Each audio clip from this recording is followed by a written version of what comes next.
Hello, everyone out there online. Hope everyone's keeping safe. Welcome to the first ever virtual IBA mashup. My name is Luke Robertson. I'm content producer with the IBA, and I'm really excited to present Alan Gill from Choice Energy. In this time, everyone's looking to, I guess, find ways to save money, and if there's one way you can certainly do it, it's on your energy, and I think Alan's going to have plenty of great tips for us. So, Alan, how are you? Yeah, very well, thank you, Luke. Thanks very much for the introduction. I'll just bring up my presentation. Just let me know if you guys can see that. How's that for you? Let me just resize the window so everyone can see it properly. Thank you. Thought I had this set up for everyone, but that's all right. We're ready to go. Yep, looking good. Perfect. Thanks, Luke. And thanks to everybody for sparing the time today as well.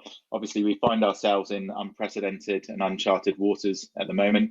And, being an energy advisory company, we've been going now 6.5 years. We get to deal with people from all walks of life and in all industries as well. So, whilst everybody consumes electricity, or most businesses do, the pressures on I guess, different verticals are very, very different, whether that's trying to meet up with demand or whether that's trying to pivot. Now, we've got quite a focus today on your bottom line. So one of the ways that we can all react to the situation and control what we can control is to grow that bottom line. So I'll be looking today to talk to you about how to reduce your energy bills in these uncertain times. So we'll discover 4 broad sort of topics today. And Luke, I'd very much welcome any questions as we go along. Genuinely like to keep these things interactive. Otherwise, it becomes a bit of a monologue, which is basically like a conversation with my wife. She doesn't get a word in. So we'll have a look at how to adapt and how to pivot and how to behave differently in these times in order to free up funds from your energy bill. We'll also look at the network side of your bill. So it's about 50% of your spend on energy. And I know due to the customers that we already have who are members of the IBA, network costs and network tariffs and demand areas where there's some real concern. We'll definitely talk to that along with power factor correction and what you can do about it as well. Now, the energy market is volatile, a little bit like a stock market. So knowing how to navigate it is key. Nobody knows what the future holds, but Choice Energy are really experienced at navigating it. And so we'll give you some insights as to what is possible today. And then lastly, we'll finish off with not only how to cut your costs with solar, but also a little bit of a look at the $130 billion federal funding or federal injection that's been put into the economy and what that means for renewable energy and the business case for solar as well. So we'll have a specific look at that as well. Just quickly, if I've put it into the comments there, if anyone has any questions, feel free to drop them into the chat window. If you can't see the chat window, it should just be beside your video window, and I'll put them to Alan as we go. Thanks, Luke. So as I said, the brewing industry is an industry that's dear to our heart, not just because we all like beer. And by the way, we're still doing our knockoff beers on a Friday, just virtually over a Zoom call. But because brewers are decent people to deal with, very sort of straight shooting kind of community. And we've really enjoyed engaging in the industry over the last couple of years, especially. So you might recognize a few of those brands there. A few of your competitors, a few of the companies that you work with. As I said, we've had a lot of fun over the last few years, and it's really great to be coming to the party and helping out the industry at the moment. So in the typical kind of brewer, we'll spend around about $3,500 per month on energy. And as you can see from the breakdown of where that energy spend is, it's really refrigeration that's the biggest one, and packaging to some extent. But if you've produced and you're struggling to retail, you're struggling to wholesale, then packaging kind of shrinks a bit. But that refrigeration if anything, becomes a larger share of the pie, because you've got a perishable good, and you need to keep it that way. So we understand the breakdown, we understand the consumption profile of brewers and how they demand energy from the grid as well. Now, before this webinar, I did reach out to a few of our customers and a few of our trusted advisors, I suppose, in the industry, to ask what the concerns were about brewers given these current times. And the three that popped up most regularly were retaining trained staff. So we understand how hard it can be to attract the right staff, train them up, and then retain them as well. So in times where there's potentially less work, you don't want to be losing that retained staff, because we will get through the other side of this. Locally in Australia, signs are positive. It's not going to be a few weeks, but it's certainly not going to be a few years either. So retaining those staff and being able to bounce back when the time comes will be key. A few of you have said that network charges are a particular bugbear whilst operations may have stopped or paused. So the network is still charging you even if you're consuming less or you've stopped consuming. So a particular bugbear, and we'll have a look into that a little bit later. And then the usage profile, as I said just earlier, is still very high due to the cold storage as well. So those were the three common concerns. There were others, but those are the three that popped up, and hopefully they resonate with you as well. So how are some brewers pivoting to behave differently? Well, that issue of retaining the trained staff, where you might have had a master brewer, or you might have had an employee that's in your brewery, the demand for beer has not stopped. So we do a lot of work with the Metcash group. So we know the IGA Express Liquors, we know the Celebrations, we know the Bottlos. They've seen a demand go up to about 86%. But one of the comments that they have made is that a lot of the booze that is moving tends to be at the cheaper end. So getting those kind of volumes in craft breweries is tough. But one way to pivot is, as you all know, your fans are your fans. That doesn't change. But home deliveries and using those staff, repurposing them that way, is something that some of you have done. Now, some of you will have your own distilleries on site, and some of you may want to team up with a distillery as well. Hand sanitizer is not something that we have a surplus of in Australia, and it's not something from a demand point of view that's going to drop off anytime soon. So this, whilst we might get over this curve in the next few months, the need for hand sanitizer and the way in which our lives are changing with regards to hygiene will probably be a permanent one. So pivoting to produce hand sanitizer is another way. And then the dollar is particularly weak, where export markets have perhaps been pretty tough in years gone by with such a strong dollar. Well, with the dollar, I think it's about $2.05 to the pound. Not that pounds matter, but you can tell from my accent that that's probably my baseline. But there is an opportunity to look at export markets where they weren't necessarily available in the past. So what can you do locally? What can you do on your plant, on your premises? So the first thing we would say is the global benchmark in Western societies for temperate working conditions is 20 degrees. So coming through the colder period of time at the moment, if you've got your thermostat at 22 and you reduce that down to 20, you could save as much as 10% on your heating bill. It doesn't seem like a game changer, but the way in which you can influence your energy and your energy consumption, your energy spend, it's all about those 1%ers, because they do all add up. And there are some big bang things that I'll come on to a bit later, but you shouldn't underestimate simple things like turning your thermostat to 20 degrees. If you can, try to limit when you're turning on your equipment to 31-minute intervals. And that's quite a geeky comment, but I'm an energy geek, so that's what you'd expect. The reason for that is that you are charged in terms of the demand. So it's not how much power you've used, it's how much power has been made available to you by the grid. you're charged for demand in 30-minute blocks. So if you do have somebody that's always in early, hopefully at least 31 minutes before you would start some of your machinery or your plant, then ask them to turn the lights on.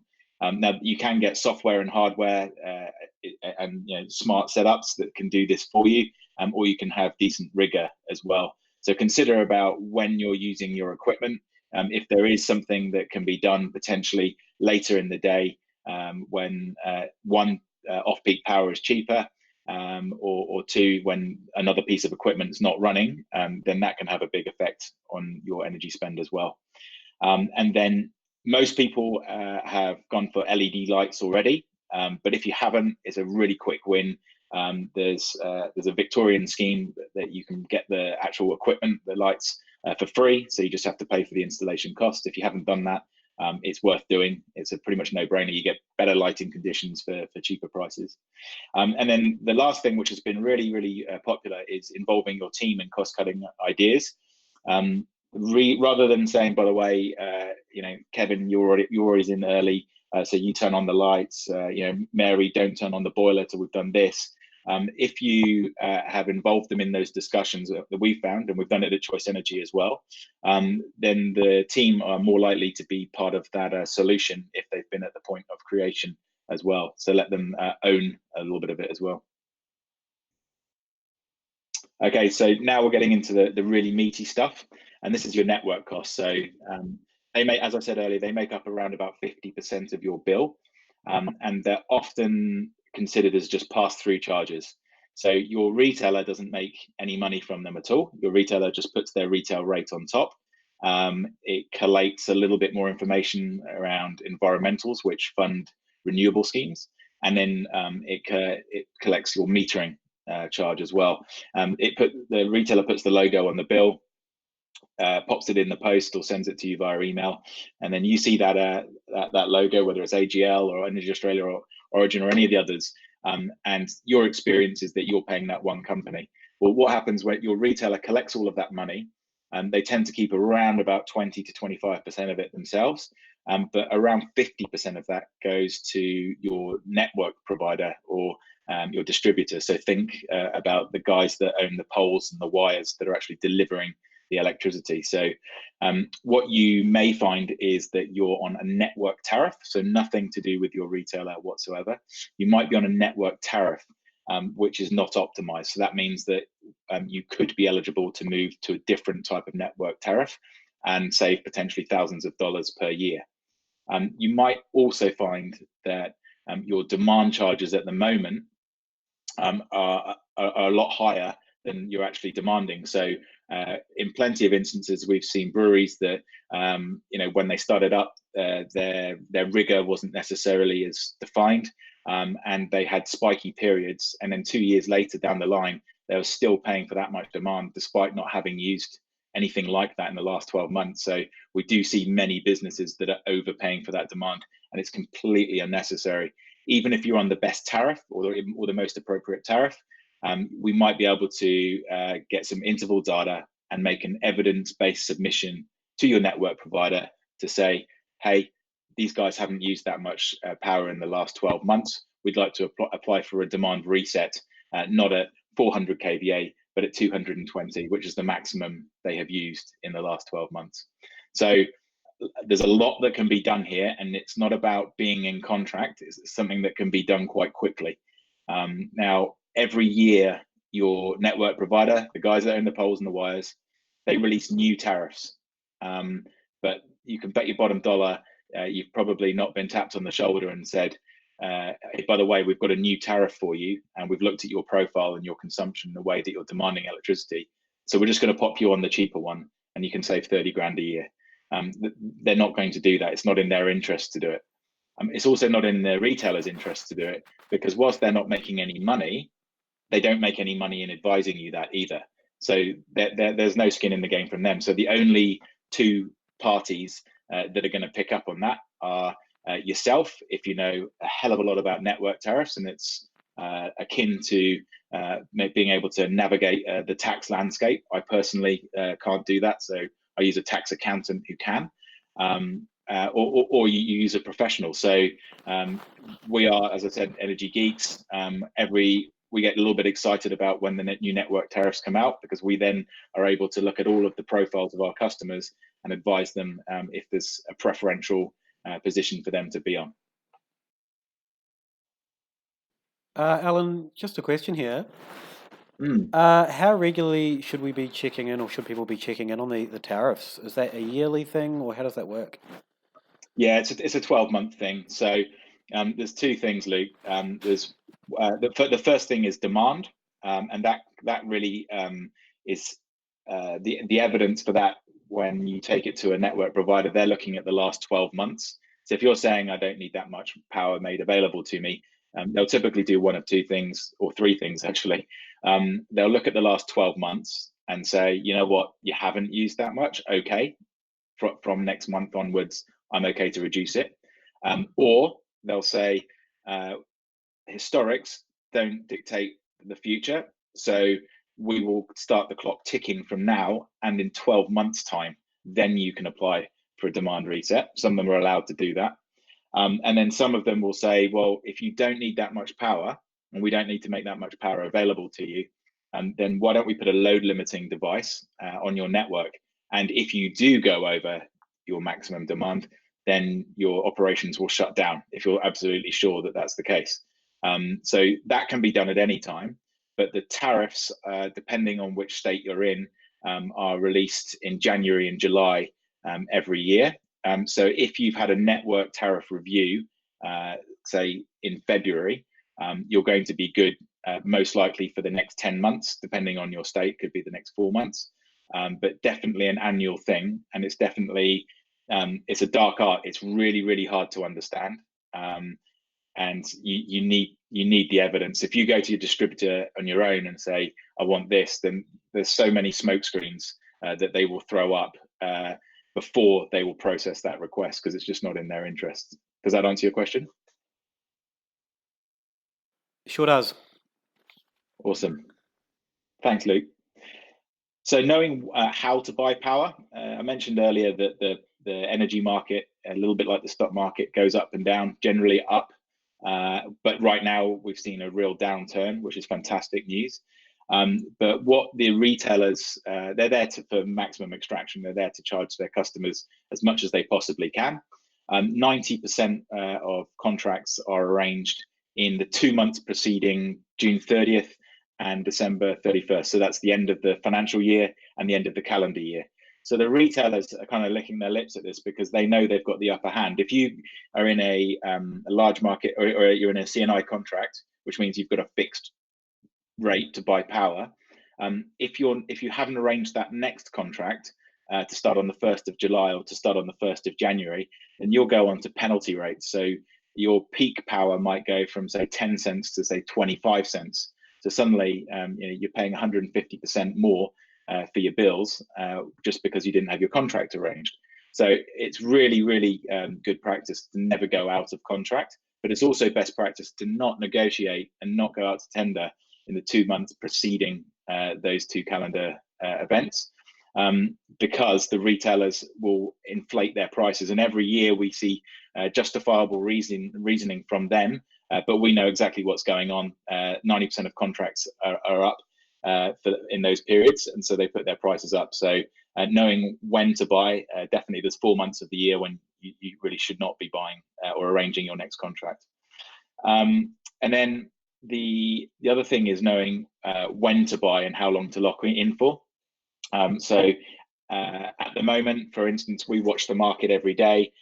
We understand when people's contract end dates are. So if you've got a contract that's 4 years out from now, you would struggle to find a retailer that would allow you to forward purchase for more than a year, extending that. But if you've only got, say, 12 to 24 months left on your contract, then, and the prices are low now, then it would make sense to lock in for the next period, given your appetite for risk. But we will guide you on that. So it's your decision, but certainly knowing when to buy is very, very key. And there's at the end, I've just put a very good tactic called blending and extending. Let's say that you're with a retailer at the moment, and maybe you're into your second year with them, and you've got 6 months left on your contract. Well, they've already made a decent amount of profit from you, and if you've paid your bills on time, they know that you're a pretty low risk because they've seen that you're a good customer. Now, you can go out to tender with all the other retailers, but often your incumbent retailer, because they're not including the premium of that risk, they're able to say, you know what, I've already made some profit from this customer. If I extend their contract out for another 2 years, I can undercut all of my competitors. So blending and extending is not something that all retailers do, but it really is a fantastic tactic. So knowing how to buy power in a volatile market, I mentioned earlier that we watch the market every day. We had an event in 2018 in South Australia, which is had some considerable energy challenges in the past and come through them very, very well. We saw that there was a completely false bottom of the market there. It wasn't going to remain for very long. So we phoned all of our customers that we thought we could get a forward contract for. And on the same day, 47 of our customers saved more than $2 million by forward contracting. And it was $377,000 cheaper than a competing offer that they had as well. So they had seen that the market was coming down, and they said, let's see what you can do. After we notified them, we managed to save them $2 million. So they weren't obliged to go ahead. We don't have power of attorney. We can't execute contracts on our customers' behalf, but we do get pretty excited when we know that when the right time to buy is. So I mentioned a tax accountant earlier. I use one because I trust him, and every year he keeps me out of jail and keeps my taxes as low as they can possibly be. So I'm happy with that, always coming up with strategies. If you're using a broker, you should be able to get pricing that you would never be able to get on your own. So there's a couple of reasons for that. Firstly, there's the economies of scale that the broker has. So your business gets potentially bundled in if you wanted it to be with fellow neighbors, fellow businesses, and we have sort of a group buying situation. That's very, very possible. And the other thing is that we go out to up to 13 different retailers. So when that tender goes out from a broker and we do a lot of volume, we've got about 11,000 meters under procurement at the moment. They know, they see Choice Energy and they think, right, we've got to sharpen our pencil here. If we're going to win this customer, we can't go in with a cheeky offer. So we take the time to go away and do all of that. We strategize when we think is a good time to do that, but you've still got the final decision. We just do all the legwork. We just get you the price that you couldn't get yourself, and you focus on your business. You focus on brewing beer, and we do all the legwork. Okay, so this is potentially the most compelling time to buy solar ever. And when I say buy solar, all you're going to be doing is redirecting money that you're already giving to your energy company. So no one woke up this morning, certainly none of the customers that we have sold solar to, no one woke up this morning and said, I've got a solar budget and I feel like splashing some cash. That's not the way that solar works.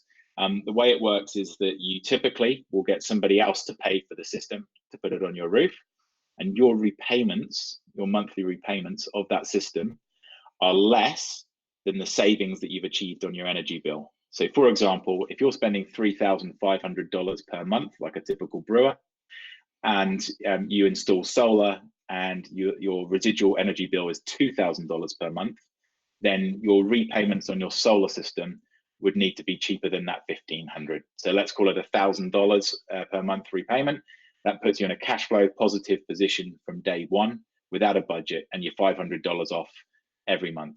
And then of course, once that solar system is paid off and it's transferred to you, then you're going to be generating free power whilst the sun is shining. Now, most of our customers will do something called a rent to buy, because if you're making repayments, that is an operational expenditure, which is 100% tax deductible. At the end of the contract, you make a double month payment, just a small balloon payment, and then the asset is transferred to you. So it's never on your books as a liability, but once it's paid off, it is an asset. So then you've got a system worth $20,000, $40,000 on your roof, and that makes your premises and your business more valuable as well. So there is obviously a risk when you're buying solar, and there's two big risks. One, the system doesn't work as it was supposed to. So there's a business case that says it's going to produce so much power, which will make so much savings.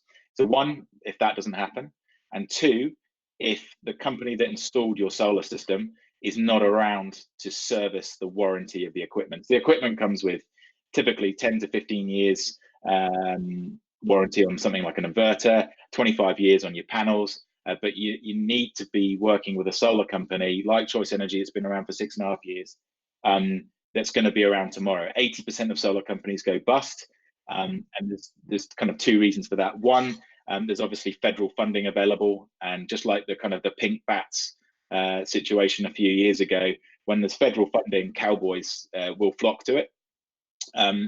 So we tend not to really sort of go up against cowboys with Choice Energy. What we do is we look at the risk of the system.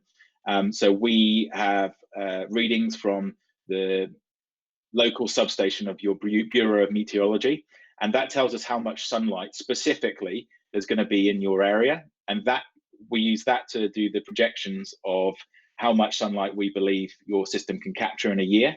But guess what? Whilst you haven't had to fund this system, we will actually underwrite the risk of it not performing. So in that example, I said that it was saving $1,500 per month. Well, let's say at the end of the year it doesn't. It only saved $1,300 per month.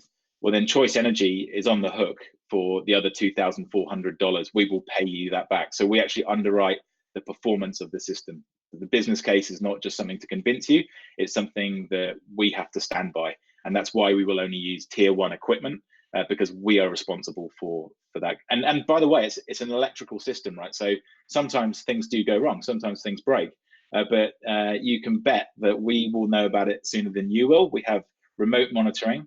If something goes offline or something's wrong, we will be on the phone to you straight away, because we obviously do not want to have to pay for the difference in the energy bill, and we'll just ask you when we can come out, replace the panel, or fix the inverter, or ask you to reset your Wi-Fi, or whatever the problem is.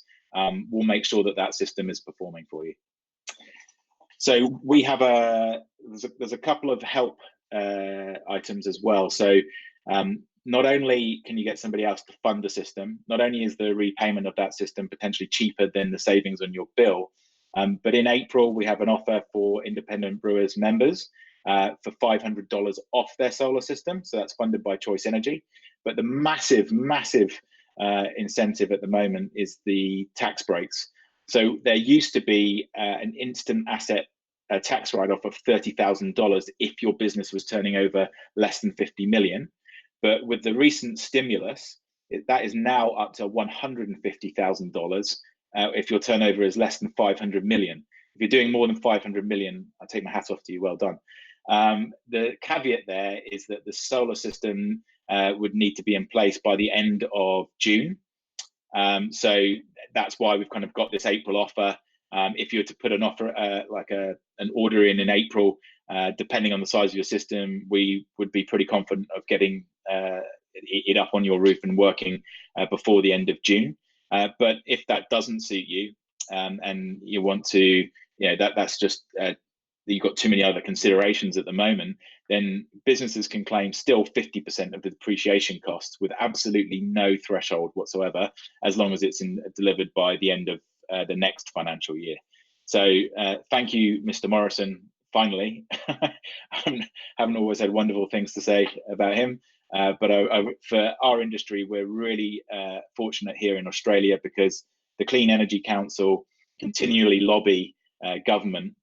So when the stimulus came out, they knew exactly what they wanted, and they got that as well. So we're seeing a lot of smart business owners taking advantage of these tax breaks.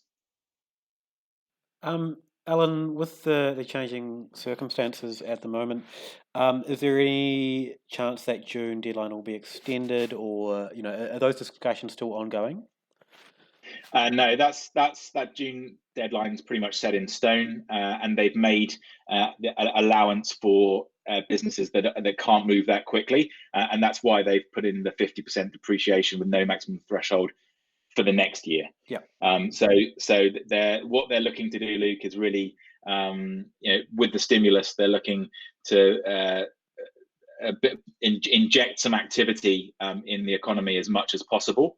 And with solar, I think that it would be very hard for potentially, say, a car retailer or something like that. It would be very hard. You've got to come up with a budget for the car. It doesn't come out of savings. But with solar, the government's paying for a large share of it. Choice Energy are chipping in a bit, and then a finance provider will put all the cash up front. So it's a very, very unique consideration, but the government on that particular asset write-off wants systems on roofs, and that was part of the negotiation with the Clean Energy Council. Has the government been supportive of solar recently as a general policy? So there's been there's the state sort of consideration, and then there's the federal situation. The federal government has it's maintained the STC scheme, so that's for systems of 100 kilowatts or less. That's still very well funded. Unfortunately, above 100 kilowatts, that goes into LGCs, and they are traded, so that's not a guaranteed amount. They are traded, and the value of LGCs has fallen quite a lot. There's been a lot of lobbying to the government as to what they're going to do about that, and what we've seen as a reaction at state level rather than government level. So Mr. Morrison's a fan of coal, but I would say we've got a very, very robust body in the Clean Energy Council. We're getting wins every day, and on the large scale thing, so I'm talking about solar farms, there's definitely a shift towards the feasibility of that. So it is cheaper to develop, buy, and connect a solar plant now than it is a traditional coal-fired power station. So I do think that we'll see more of a move towards that. But I also think that the COVID-19 outbreak will change public sentiment somewhat as well. So I've seen lots of leaders at state level and some at federal level talking about the opportunity to develop an inclusive and sustainable economy, and solar plays right into that. Yeah, interesting. I guess the COVID shift is. Yeah, how confident are you about energy prices and sort of being able to predict them over the next couple of months with all this happening? Yeah, so retailers are in a tough position at the moment because consumption has fallen somewhat. So some businesses have decided to sort of shut their doors. Some have decided to pause and bunker down. And the retailers are in a tough position because they have to go and pre-buy that power. And then, so they are committed to buying that much power. Now, the generation is still happening. So the retailers have got to try and sell that power. And what we're seeing at the moment is almost a bit of an artificial drop in power. So I would say at the moment, if I were a brewer, I would be looking at either that sort of blend and extend, or I would be looking at forward contracting whilst the rates are low. When when industry picks up again, we would actually expect demand and consumption in Australia to increase because I think it's not just Australia, but the whole world has sort of woken up and realized that we're a little bit reliant on China. So the ability to buy local and produce local and probably pay a small premium to do that, we would expect. I was speaking with KPMG last week, and they were saying that that's the trend that they would expect. A lot of in-country manufacturing, just to sort of mitigate that exposure. So to answer your question, I always say no one has a crystal ball, and because if you look at the prime ministers, that have taken a stance on energy. You had Turnbull with his national energy guarantee. You had Kevin 07. You had Gillard with a carbon tax. These are all people that genuinely thought that they were doing the right thing. They thought that they were taking a stand, and yet the energy market and politics proved, probably other things cost them their job as well, but they were definitely contributing factors. So there is nobody that is in control of energy prices. My advice is to do control what you can control, and that's when you buy and how you buy. And at the moment, prices are very low.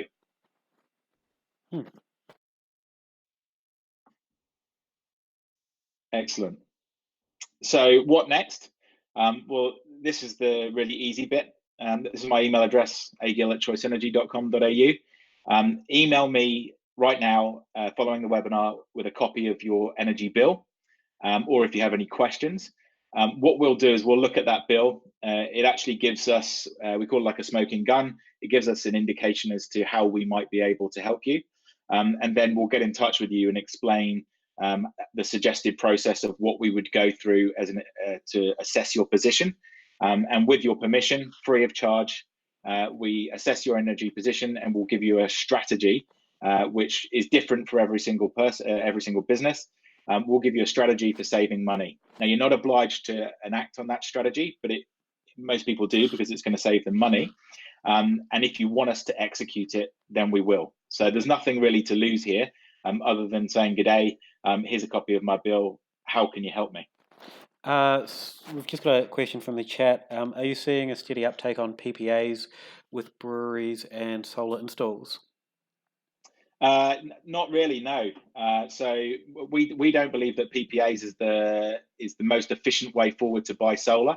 From a tax perspective, it's better to go to a loan to buy. So that is categorically the best way to buy it from tax. Now PPAs, that puts you in a fixed position for quite a period of time. And we believe there's far better efficiency gains to being flexible and taking the right course of action at the right time. So PPAs is a model that we don't really advocate. Cool. Thank you. Thank you for the question as well. Yeah, thank you. If anyone, and I'm also conscious that people are likely to be watching this after the fact, has any further questions, what's the best way to get them to you? If you email them to me, I'm agill@choiceenergy.com.au, and I'm very happy if you want to give me a call. I haven't got my number up there, but it's 04175744902. And yeah, get in touch, and myself and the team will get onto it and give you some advice. Sorry, can you just repeat that number back? 04175? Yep, 74902. Great. I've just dropped that into the chat as well. Dropping your personal number into a group chat is always an interesting way. I'm very friendly, Luke. That's fine. Awesome. If anyone has any more questions before we wrap up, feel free to fire them across. Alan, do you have anything you were going to add before we finished up? No, I would just say that the worst thing that can happen if you email me a copy of your bill is that we'll tell you all of your energy items are optimized. That's literally, you'll know you're in the best position. So even that is valuable to have peace of mind knowing that you've done everything that you can. But it's rare that all of the costs are optimized. Great. Well, I can honestly say I've learned about the energy market quite a few things today. Thank you so much, Alan, for joining us and offering to be on hand with any questions people have. Just a note for people that are watching, we've Spark Brewery, another member, doing a webinar about e-commerce beer sales, sanitizer formulation, and pivoting your bottle shop or your tap room to a bottle shop. I will dump a link to that into the chat as well if people want to head over to that one. That starts in 20 minutes. Enough time to make a cup of tea. Alan, thanks so much again. Really appreciate it. Thanks, Luke. Cheers, guys.